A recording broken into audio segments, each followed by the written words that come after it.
GG! So again, good morning. So ang topic natin ay black shear.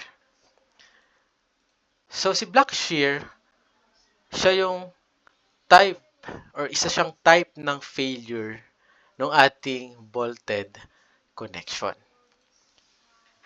So when we say black shear, yung failure natin, hindi lang siya nag-occur or hindi lang siya napuputol sa tension or sa rupture tulad nung ginagawa natin nung mga nakaraang topic. Kapag kumukuha tayo ng failure point or kapag nagme-measure tayo ng strength, ichine-check lang natin sa yielding, ichine-check lang natin sa rupture, which both of those are in tension. Parehas tension yan. Pero, ang tension member kasi natin, hindi lang or merong times na hindi lang sa tension siya nag-fail. Okay? Merong ganitong case wherein sa figure, ito yung ating bolt connection. Meron tayong plate and yung angle natin. Nag-apply tayo ng tension force. So, tension force pa rin naman ang nandyan. But notice kung saan siya nag-fail. Dito sa merong hatch na part. Naputol. Okay? And observe natin ang forces na nag-occur doon sa part na naputol. So, sa part A to B, mula dito hanggang doon, notice that this section or this area ay subjected sa shear force. Dito naman, sa B to C, siya naman ay subjected sa tension. So, yun lang naman basically ang nangyayari kay black shear. Yung failure natin ay merong shear and merong tension. Okay? So, yun na yung black shear. So, example na yung nandito. Ito yung una. Okay, another possible scenario is meron tayong ganitong tension member. Itong part na may shade, yan naman yung nag-fail. Okay? So, yan yung nag-fail. Meaning, yan yung na-tear out, kumbaga. Yan yung naputol sa ating connection. Nung nabumitaw siya, ito yung kumalas, yung part na to. Ngayon, ang problema naman natin, alam mo na, okay, dyan siya napuputol. Ang analysis. Paano mo siya i-analyze? And concern natin dito, ano ba yung strength ng ating material using or sa black shear? Ano yung capacity niya considering this type of failure? So at this point, magkakaroon na tayo ng tatlong klase ng failure. Meron tayong failure due to yielding, failure due to rupture, and yung failure natin due to black shear. Ay, sa pangatlo. So, kapag nagde-design tayo, nag-analyze tayo, i-check natin yung tatlong failure point na yon sa ating connection lang naman. Eh, iba pa yung sa member. Pag sa connection, dito ka lang titingin. Ayan. So, sabi sa AISC, yung failure natin ay nag-occur, so sabi ko naman kanina, both doon sa shear and doon sa tension. Anong klase ng failure yung nangyayari doon? Rupture. Yan na. Nagra-rupture siya sa shear, nagra-rupture siya sa tension, meaning napuputol. Yun ang rupture, di ba? Naputol. Napitas, kumbaga. And dahil dun nga napuputol, yung area sa part na yon, yung area dito sa part na to, sa shear, yung area sa tension, both of those areas ay nagko-contribute sa strength and sa capacity ng ating member sa black shear. So sabi sa AISC, yung resistance daw, ayun, ng ating block shear ay yung sum. So, ipag-a-add natin yung dalawa. Kukunin mo yung capacity niya sa shear, yung capacity sa tension. Paano ba natin kinukuha? Yung alam mo na, yung para makuha si force, kukunin mo si stress, i-times mo sa area. Diba? Alam mo na yun yung force, or P kasi ang tawag natin dito sa force, P is equal to the stress times area. Okay, so walang bago yan pa din yung gagamitin natin. So yung sum nung capacity niya sa shear and sa tension ipagsasama natin. Pero, ayun, yung shear rupture stress daw natin ay dapat 60% lang nung ating tensile ultimate stress. Ano yan? Yung tensile ultimate stress. Yung FU. Yung ultimate stress. Ibig sabihin, kapag kinuha mo yung P, yung stress na gagamitin mo ay 0.6 lang nung FU. Yan yung ating maximum stress or yung allowable stress natin. So, bawal mag-exceed dyan yung stress na na-experience ng shear area natin. And binomultiply natin dun sa shear area. Kaya tinawag nating A and V. Bakit A and V? So, ang tawag mo dyan ay net shear area. Okay? Net shear area. Ito pala yun, Net area along the shear surface or surfaces. And kapag sinabing net, tatanggalin mo yung area na merong hole. Okay, yun lang yun So, kukunin mo yung gross area, tatanggalin mo yung area na may hole, yun na yung net area natin. So, yung NV, siya yung along the shear. Ito yan. Yun, yung area na to. So, titingnan mo lang yan sa cross-section. For sure naman, alam mo na to. Diba, para na siyang rectangular. Tatanggalin mo lang yung mga butas. Tapos, ang problema mo. Diyan yung shear area. And, meron naman tayong para sa tension, ipagsasama nga natin yung dalawa, di ganun pa rin. FU pa rin, dahil, again, bakit FU? Rupture ang pinag-uusapan, di ba? Naputol dahil putol, di ultimate ang pinag-uusapan dyan. Times natin sa tension. Area, or net tension area. Saan yan? Ito. Yung area na to. Okay? And dahil net yan, kailangan mo ding i-take into account yung area ng hole. Okay? So, basically, ipag-add natin yung capacity niya sa shear and yung capacity niya sa tension. Then, meron kang mabubuong equation. Ito na yon. Yung nominal strength natin sa block shear ay yung 0.6 FUA and V. Ito yung capacity niya sa shear. And FUA and T, ito naman yung capacity niya sa tension. Okay, dalawa lang naman yan. Ito ay considering, importante itong part na to, considering na siya ay mag-feel sa rupture. Both yung shear, both yung tension mag-feel sa rupture. Okay, so ito yung formula kailangan mong tandaan dyan. Siyempre, importante din na maintindihan mo kung ano si net shear and si net tension. Kung gets mo na kung ano si area net, medyo iaangat lang natin ng slight yung difficulty. Hindi tayo bastang kukuha ng area, i-check mo muna ngayon kung siya ba ay nagdadala ng shear or nagdadala ng tension. Gawin mong reference yung figure na to.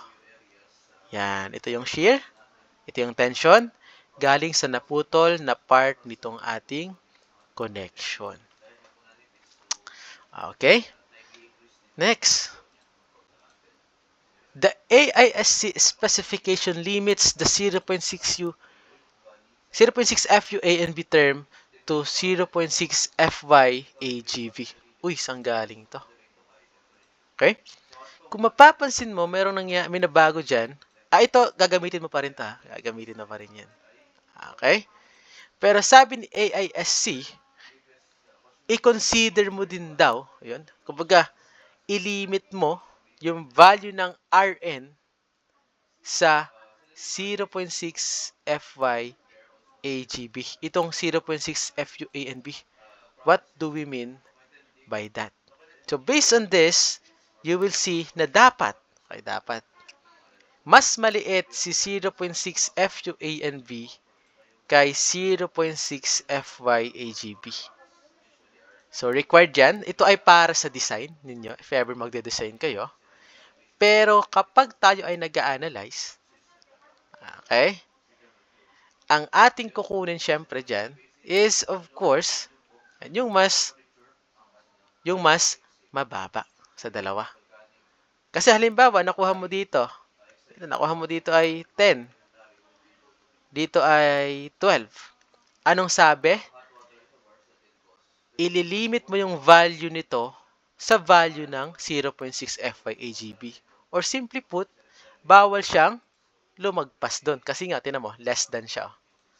Okay? So, kapag pinakuha kang 10 sa 0.6 FY/AGB, siya na yung gagamitin mong value. So, inuna ko na yan. Ang tanong, ano ang dahilan kung bakit may additional equation. Balik tayo ngayon sa failure. Okay? Ang failure natin, sabi dito, magfi-fail siya kapag naputol. Naputol ang ating, kumalas itong part na to, dito sa part na to, both sa shear and tension. Pero, possible din kasing mangyari to. Most of the time, or actually, let's say 99.9% ng time, mas malaki or mas nauunang mag-fail yung shear area sa tension area. What do we mean by that? Na bago pa maputol lahat ng to, ang pinakahuling may iwan na maputol ay si tension. Imagine mo, hinihila mo itong ating element. Okay? And, ito, thought process natin. Before siya maputol, before maputol, ano yung mangyayari? Ano mangyayari sa bakal? Mayroon pang nangyayari before siya maputol. Yes, mag-yield. Mag-yield muna yan bago maputol. Hindi naman, di ba, sa stress-strain diagram natin, hindi naman biglang nasa ultimate stress ka agad.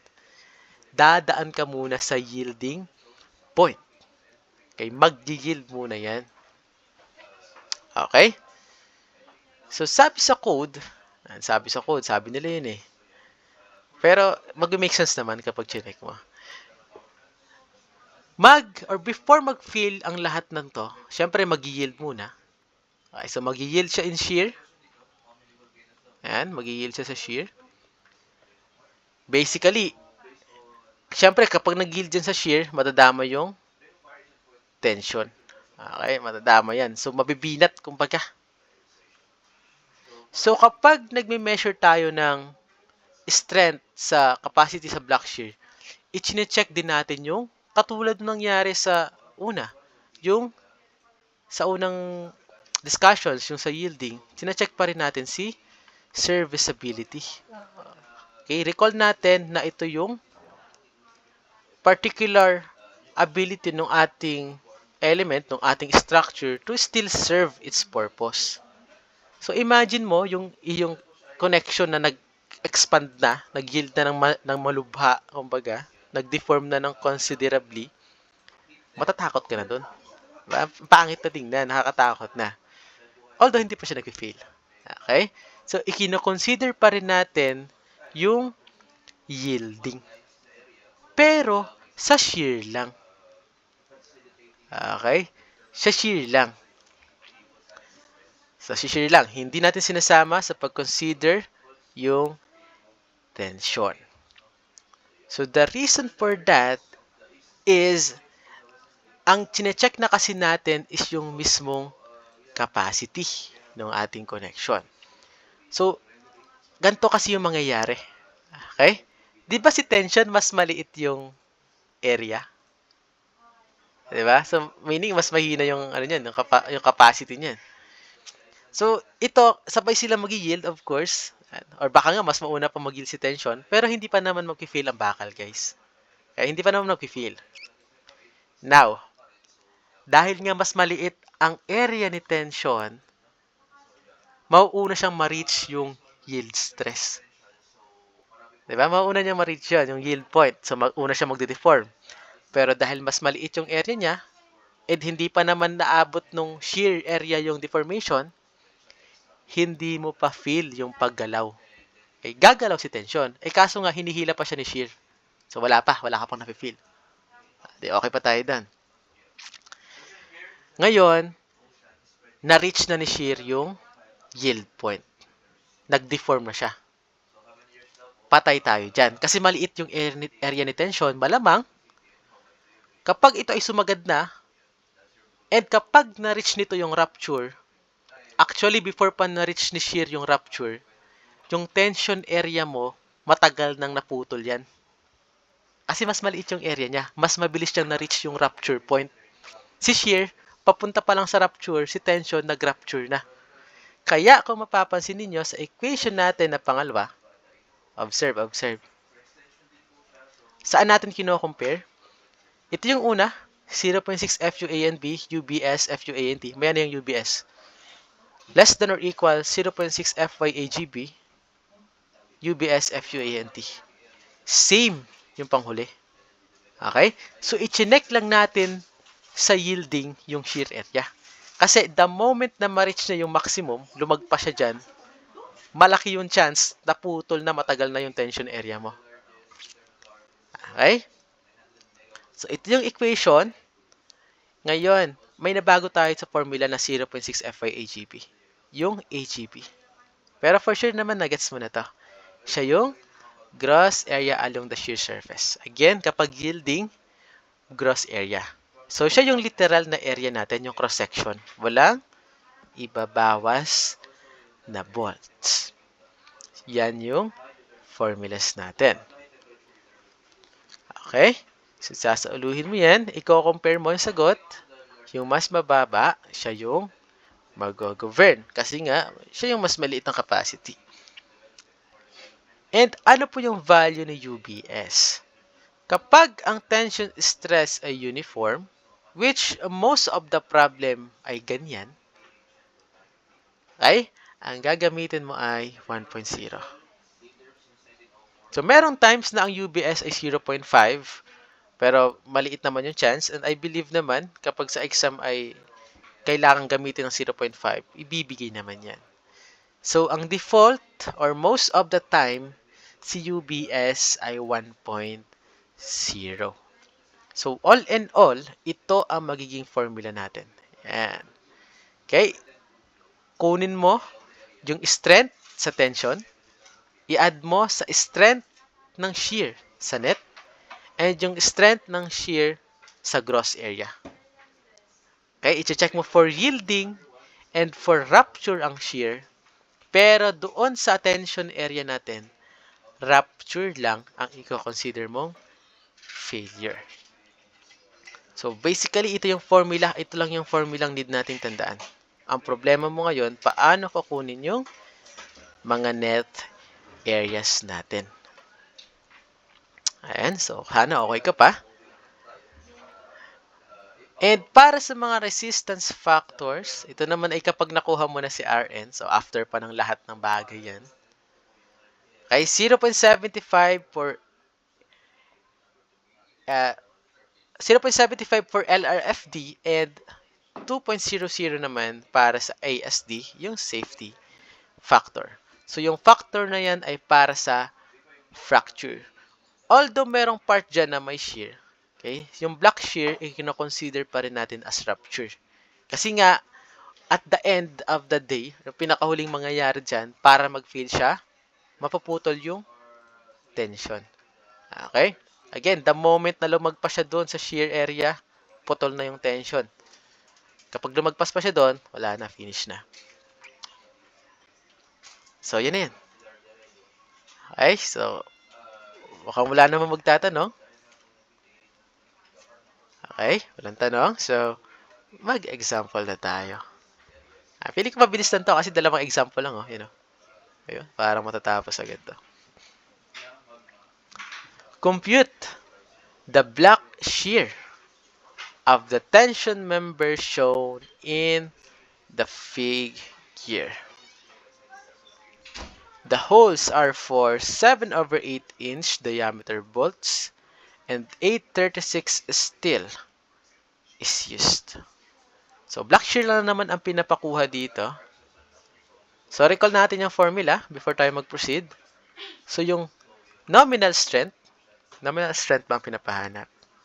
Okay, so design strength siguro to kasi naka-LRFD at naka-ASD.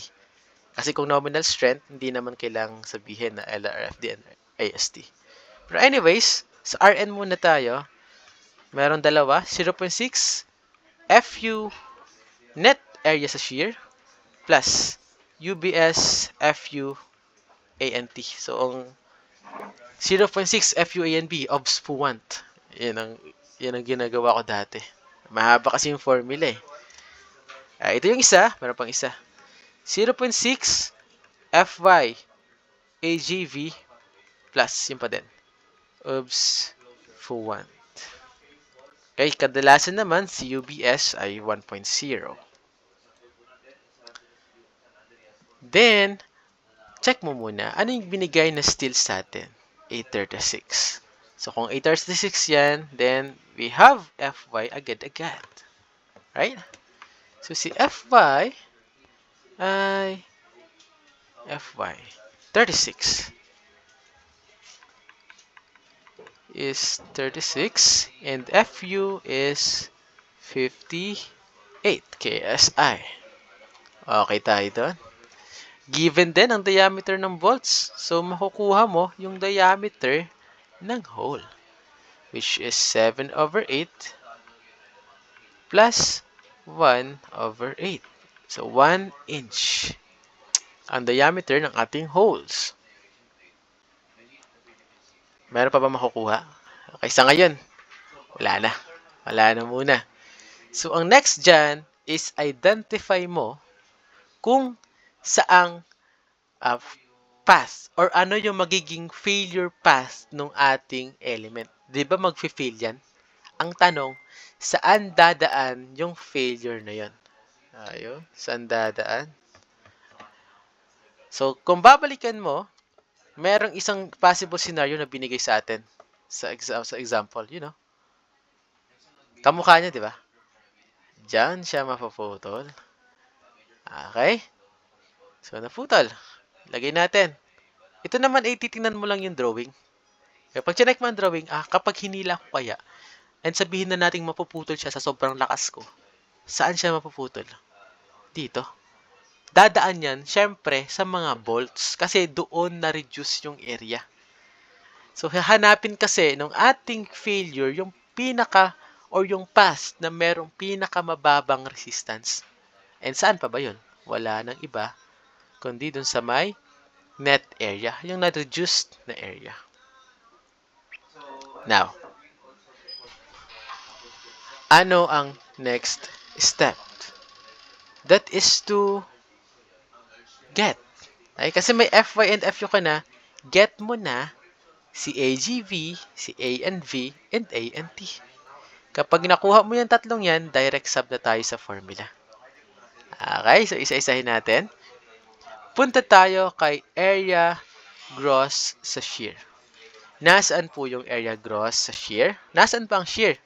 So, although walang arrow dito, hopefully, gets na natin na ito yung direction ng load. Okay? And yung shear dyan is ito. Yun, ito. Itingnan mo yan. Yan yung shear area natin. So, kung drawing natin in 2D, tayo dyan, 2D. 2D. Ups. Ups. Ups. Ano ang magiging length? 1.533. So, nandito yung unang butas. Tatlo kasi yung butas, di ba? Isa. Meron pang dalawa. Tapos sa dulo. Pansinin mo na sa bandang dulo, hindi po buo yung tinamaan nung butas. Di ba? Ito lang, oh. Kalahati lang. Zoom in natin, ha. Ito yung butas. Saan tumaan yung failure? Gumanon. Kaya meaning, kalahati lang ng bolt yung area na i-check natin. So, hopefully, malinaw yun, ha? So, sa kabila, sa dulo, kalahati lang. Yun. Nandito yung kalahati. Yan. Okay? So, ano yung width? So, in total, the width is, yan. So, actually, yung 3 naman dito sa dulo, doon lang din sinukat sa gitna. Okay? Hanggang gitna lang din. Hanggang center ng bolts natin. So, 6 or 7.5 inch. Okay? 3 plus 3 plus 5. Okay, 7.5. Now, ano yung shear dyan? Okay, before ka pumunta doon, lagay mo muna ang thickness, which is 3/8. Right? 3/8, yung. So, ang shear area nito, alam mo na to, 7.5 times 3/8. Yun lang. Okay? So, 7.5 times 3/8. So, 2.8125 square inch. Okay tayo doon. Yan ang shear area mo. Punta naman tayo sa net shear area. So, kanina hindi natin binawas ang area ng bolts. So, dahil net na, babawas mo na yung area ng bolts. So, ang diameter ng hole natin ay 1 inch. Right? 1 inch. Dito, kalahati lang. Sige, lagyan mo na lang din. 1 inch yan, lahat. Okay? Ang thickness, 3/8.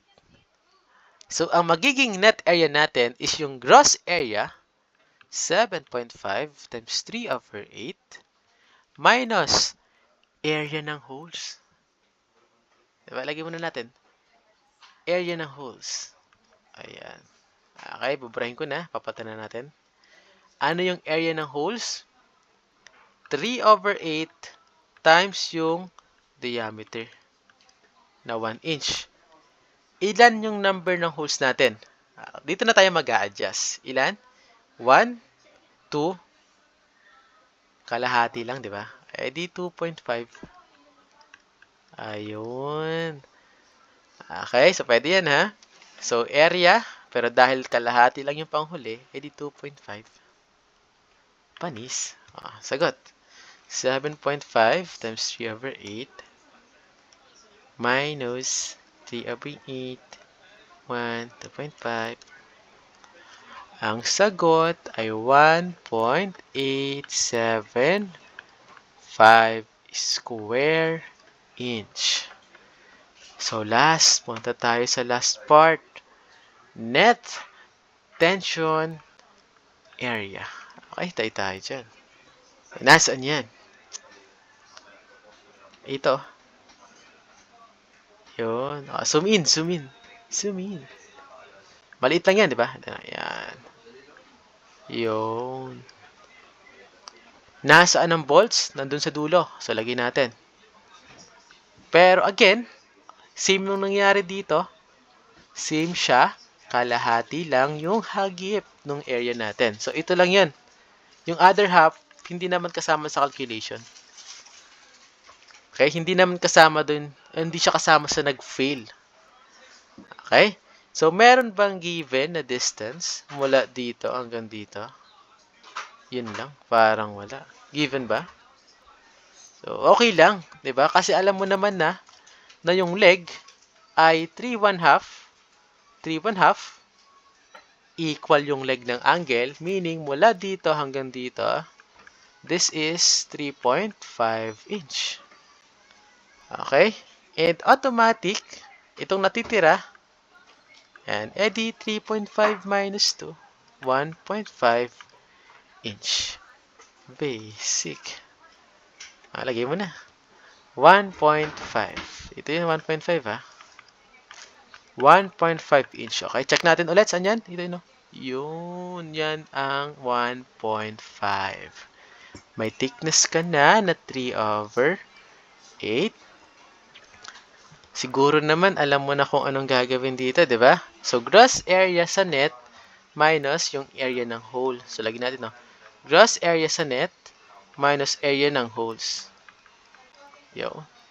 Gross area pala sa tension. Ba't sa net? Gross area sa tension. AGT. Pero buburahin ko na yan dahil papalitan na natin ang numbers. Nagtitipid tayo sa space. Nauubos yung Nauubos yung page nung app. And so, ang ating gross area, syempre yung buo, 1.5/3/8. Ma-minus natin ang area ng hole, which is, same naman po ang diameter, 1 inch. 1 inch times 3/8. Pero dahil kalahati lang yun, oh no, kalahati lang. Multiply mo sa 1/2. Tapos, ang dilubyo, lagay mo na 1.5 times 3/8 minus 3/8 times 1/2. Sagot, 0.375 square inch. Ayan. Pag minapmasin kayong mali na pagtatype, correct nyo agad. Correct natin. Pero mukhang tama naman to. So, punta na tayo sa kasunod. Kasi, nakita mo, ang bilis. Parang hindi ka man lang nangali sa pagsusulat. Ilan lang yun, no? So, may AGV, may ANV ka na, may ANT ka na, may FU, may FY. Wala na. Finish na. Kunin na natin si RN. So, di ba merong dalawa? Ito, try natin parehas yan. Okay? Try mo parehas, ha? Ikaw na bahala sa diskarte mo. Basta ang goal natin, yung mas mababa sa dalawa, siya yung, lagi natin, lower. In lower. Choose lower. Yan. Gusto mo talaga yung nasa baba, yung mas mababa. Okay? So, choose lower. Ito try natin parehas. Kanya-kanyang diskarte ito. Kung tinatamad ka, i-compare mo na agad itong dalawa. Tapos, kung ano yung mas mababa, yun na lang yung i-add mo sa obs1. Okay? So, tayo, para matagal yung oras, try natin parehas. So, 0.6 FU A and B. FU, 58. A and B, 1.875. Grabe, direct substitution pala dito. Kita mo yun, nagda-direct sub lang tayo. Plus. So, yung UBS, kapag wala namang binigay ng mga hotdog, automatic, 1.0 yan. FU, 58. A and T, siguro naman, nakopya nyo na to sana. 58 times A and T, 0.375, and all in all, this is around 0.6 times 58 times 1.875 plus 1.0, 58, 0.375. Sana tama ang pag-type ko. Ang sagot ay 87 kips. Kaya hindi pa ito ang final answer kasi i-compare pa natin yan. Tapos after, gagawin pa nating ASD and LRFD. So next, RN. Ito yung 0.6 FY, AG, or ANV. Yan. Punta naman tayo sa 0.6. Ano pala? FU pala to, FU. Sorry na. Magalit ka sa akin. 0.6 FU ANV and 0.6 FY. So yung FY natin ay 36. Ang gross area mo sa shear ay 2.8125. Yun. Okay, plus 1.0 times 58 times 0.375, and that, or this, is equivalent to 0.636, so 0.8125.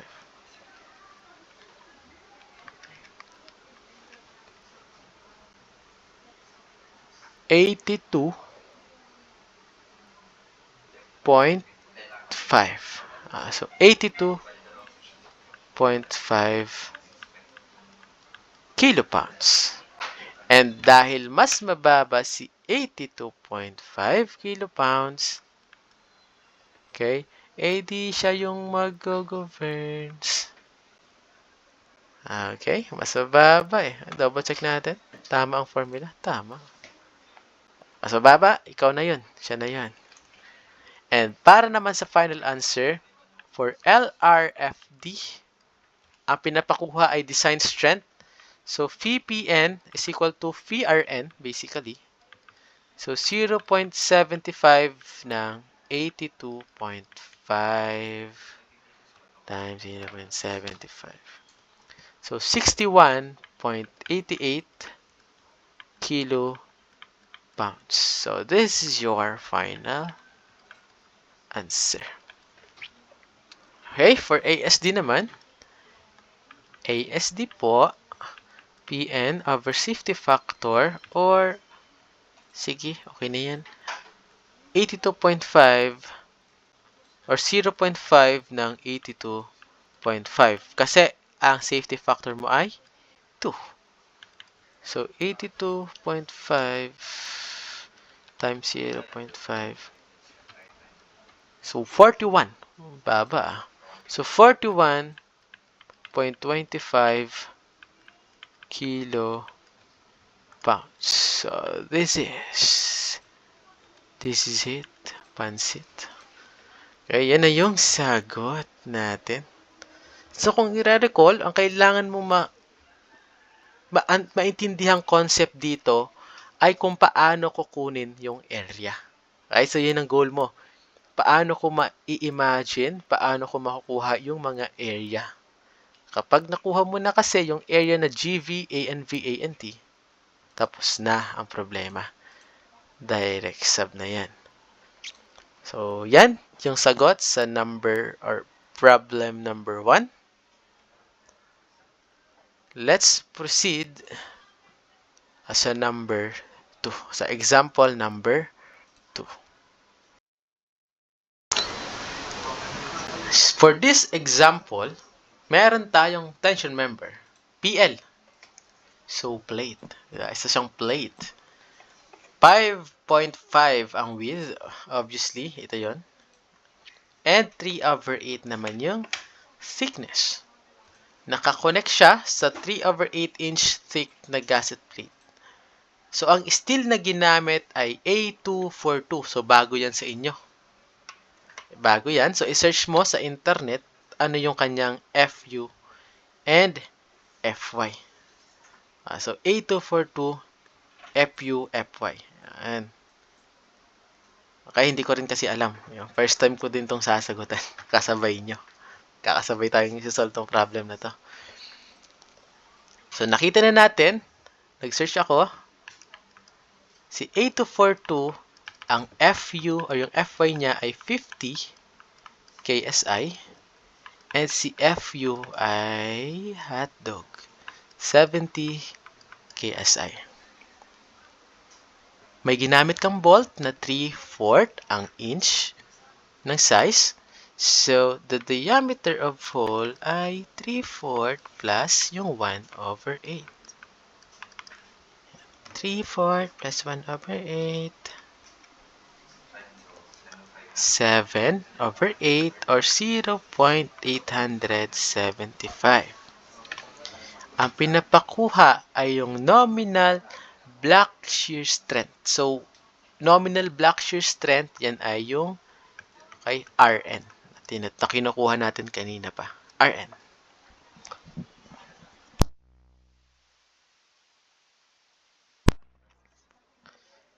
So, recall ulit natin yung formula. Doon tayo magsimula. Nagsasagot ka, lagay mo muna yung formula. Malay mo, magka-partial points. So, lagay natin. RN. Ayan ang formula mo, 0.6. Lagyan mo din yung given ha. Malay mo, magka-partial points yan. Sayang din yun. So, 0.6. FU, ANV plus UBS, FU, ANT. Okay. Meron pa 0.6 F5 shear area and shear as UBS FUANT. Okay. Wala na. Yan ang formula mo. Ang sunod mong gagawin is hanapin yung magiging failure path. Saan kaya mag-fail ito? So, binigyan na tayo ng example doon sa taas. Sana yun? Layo. Nandito. Yun. Okay. Nag-fail siya or pwede siya mag-fail dito. Okay. Nakita mo kung saan mag-fail? So, compare natin dito kung saan yan. So, pwede siya mag-fail dito. Dito, yan. Mapuputol siya doon, dito, yan. Pero, ito lang, sa totoo, hindi lang siya possible mag-fail dyan. Okay, that is one way to fail. Pero, pwede din siya mag-fail dito. Tingnan mo ta, observe mo. Yung nasa problem, syempre, isang possible scenario lang yun. Pwede siyang mag-fail dun sa kabila. Nakita mo yung nangyari. Okay? Yung red, isang failure path yan. Paano yung failure ng red? Pag ganun. Doon siya kakalas. Kumbaga, nandito yung bolts. Yan. Pwede rin siyang kumalas pag ganito. Yan. Mag-fail siya dyan. Yan. So, once hinila mo to, okay, hinila mo siya dito, kabila. Either ang may iwan is itong part na to, or yung gilid-gilid. Ang tanong, yun ang tanong kasi, saan dyan yung path of least resistance? So, again, sa block shear, ang hinahanap natin ay nasa ang path ba mas mababa yung required stress to cause rupture. So, nandun yun sa mas maliit or mas mababang area natin. So, kung titingnan mo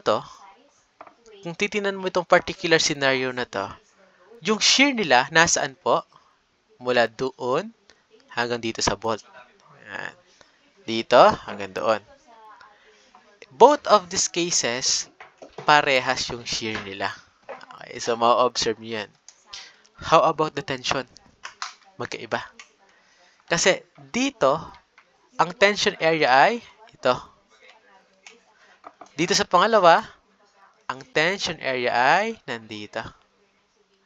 So, magkaiba yung area nila. Kasi magkaiba yung width. Pero obvious na obvious, or kung hindi mo napapansin sa ngayon, tingnan mo yung width nung nauna, 2.5. Doon sa isa, 1.5, 1.5. So, if we add this two, kasi parehas magre-resist yan, 3 inch. So, mas malaki yung area nito, then less likely na siya ay mag-fail sa ganitong case. Pero itinuro ko pa rin. Kasi may times na dito siya nag-fail. Kaya importanteng i-observe mo yung mga distances na yan. Hindi yan nandyan lang for display. Ayun, yung 1.5, akala mo wala nang silbi. Kasi akala mo yung gitna yung gagamitin. So, i-check mo pa rin. Saan wala siya or saang area siya pwedeng mag-fail. So, set in stone na kasi nakita mo na hindi mag-fail dito sa pangalawang case. Dito tayo sa una. So, ang problema mo ngayon, paano kukunin ang shear area? Okay, so lilinisin natin. Parang ang matira dito is yung actual na mag-fail na area. So, dito hanggang doon. Tapos, dito. Then, dito. Okay? Kunin natin ngayon isa-isa yung mga area natin. So, start tayo kay area gross sa shear. Nasaan po ang gross shear area? Mula dito hanggang doon. Okay, so kung gagawin mo, ito na yun. Ito yun. Oh. Yun. Diba? Eh, dahil 3D yan, okay, dahil 3D, eh di meron tayong yan, thickness na isasama. Okay? So, kukunin natin ngayon yung area na to. Ayan, shear. Pero note mo, sir, kabilaan po yun, ha? Kabilaan. Ayun. So, dahil kabilaan yun, edi kukunin natin parehas yung area ng dalawang yan. Okay? So, para kunin ang share area nito, for sure naman, maidiya ka na kung paano siya ginagawa. Wala pa namang area ng balls, right? So, drawing muna natin yung 2D for reference later on. So, ito yung magiging mukha niya. Yan. Ayan. Flat, of course. Ilagay na rin natin yung mga bolts. 3. Pero, tandaan mo na yung bandang dulo, kalahati na lang. Lagay natin. Yun. Another one. Tapos, yung dulo, kalahati. Okay? Given naman sa atin yung lapad niya, which is 3 plus 3 plus 1.5, that is, well, 7.5. Tulad nung nauna kanina. Yan, sinadya yan eh. 7.5. The thickness, 3/8. Ayun, 3/8 pala. So, yung gross area sa shear is, alam mo na to, 7.5 times 3/8, eh, dalawa yun, di ba? Kabilaan. Eh, meron doon. Meron dito. So, times mo sa 2. So, that is your shear area. So, 7.5 times 3/8 times 2.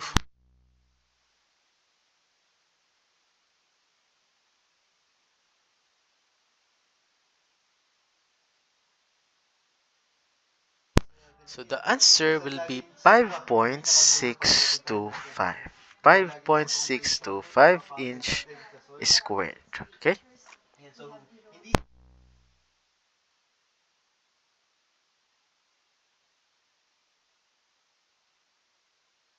So, meron ka ng sagot sa gross shear area.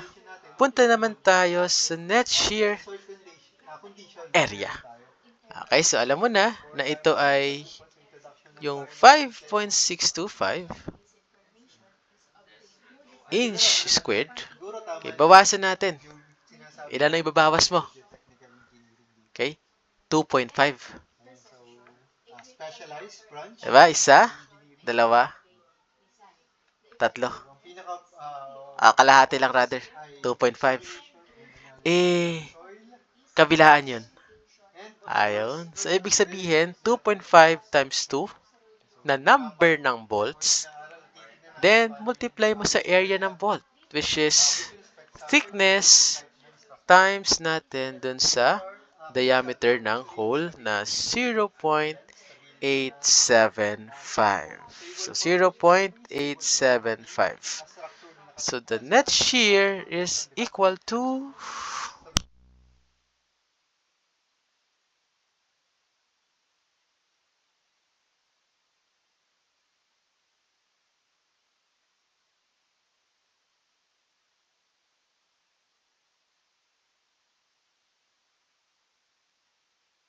so that is 3.98475. So, 3.98475.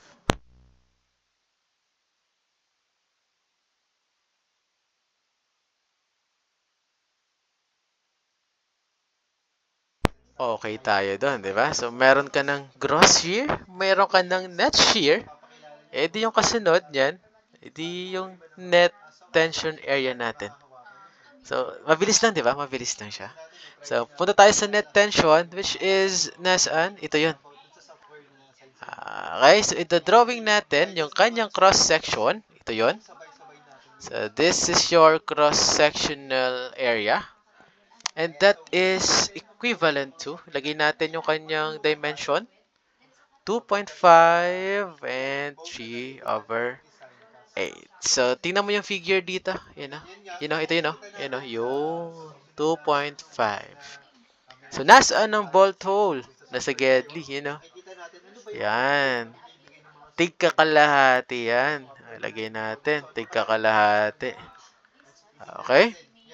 So, kung ganun pala, yung magiging net tension area natin is 2.5 times 3 over 8 minus area ng hole na 0.875 times yung thickness.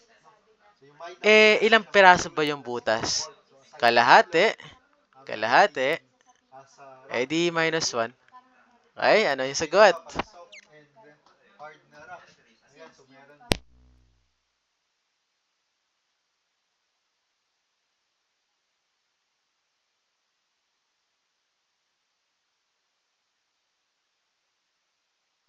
So, ang sagot ay 0.609375 squared inch or square inch. So, with these areas in place, so, mayroon na tayong area, pwede na tayong dumiretso sa pagkuha ng mga forces or ng ating Rn. Parang direct sub na ulit kapag nakuha mo na yung tension. Pero, yun nga again, ang problema mo lang dito pagkuha ng area Pag may area ka na, madali na So, dun tayo sa una. Rn, 0.6 Fu A and B. 0.6 Fu A and V plus 0. Wala pala. UBS, Fu A and T. So, Fu A and T. So, direct sub, 0.6 times 70 yung Fu. Again, remind natin, recall mo. Now, Fy is 50, Fu is 70. Okay? So, sa final project nyo, yung gagamitin yung material sa design, i-check nyo muna kung ano yung Fy and Fu. For sure naman, maraming resource sa internet. So, i-check nyo na lang. 0.6 times 70, and yung net shear area mo ay 3.984375 plus UBS is 1.0, Fu is 70, ANT is 0.609375, then the answer must be equal to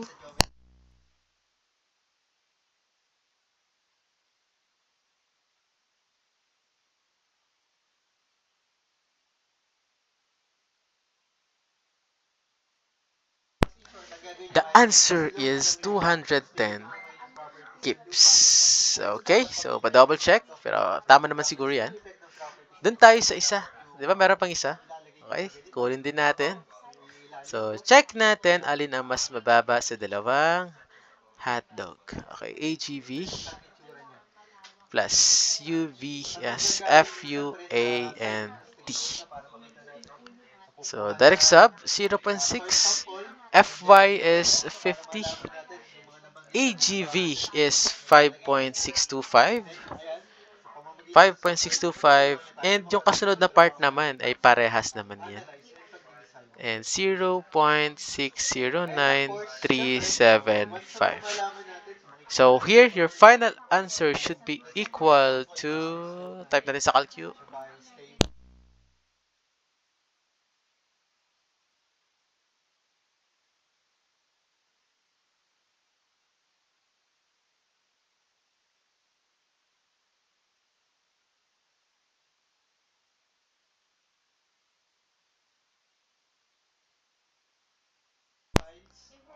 so the answer will be 211.41 kilo pounds. So, from this answer, makikita mo agad na yung final answer is yung 210. Okay? This one governs. So, this is your final answer. So, para sa block shear, importante dito na ma-determine mo, ma-recognize mo yung mga area na i-consider. Ano ba yung area na magdadala ng shear? Ano ba yung area na magdadala ng tension?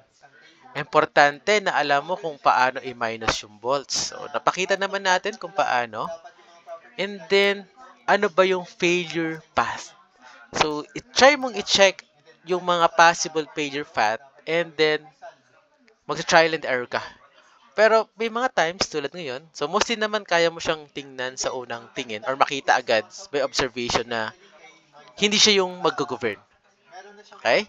So dito nakita agad natin na malabong mangyari to dahil mas malaki yung area. Okay? So yun din yung gagamitin yung technique kapag nagsosolve kayo ng black shear.